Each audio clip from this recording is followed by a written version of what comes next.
नमस्कार आप सभी को। आज मैं आप लोगों को एक विवाह गीत सुना रही हूँ। माई जे देहलीनी हाथ घड़ीलवा, बाबा जे आँखिया गुरेरी। माई जे देहलीनी हाथ घड़ीलवा, बाबा जे आँखिया गुरेरी। सागर पनिया के जिनी जायु बेटी, माती हथिनिया बाटी ठाड़ी। सागर पनिया के जिनी जायु बेटी, माती हथिनिया बाटी ठाड़ी। घड़ीला जे बोरी बोरी धैली कररवा, चिर छोड़ी बैठिना हाय।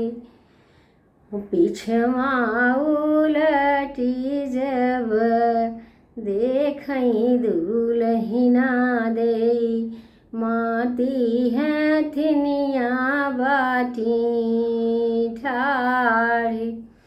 पिछवा उलटी जब देखई दुलहिना दे, माती हथिनिया बाटी ठाड़ी।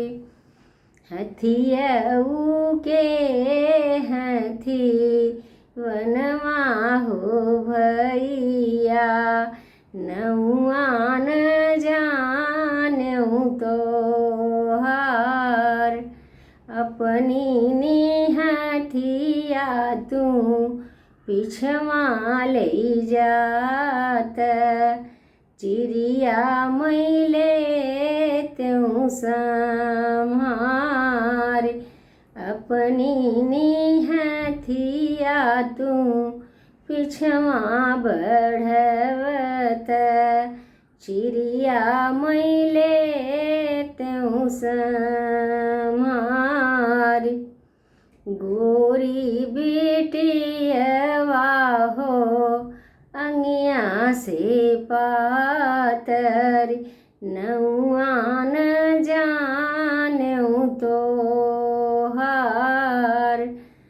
अपनी निहथिया हम सोझवई बढ़उबै, तोहऊ के लेबै बैठाय।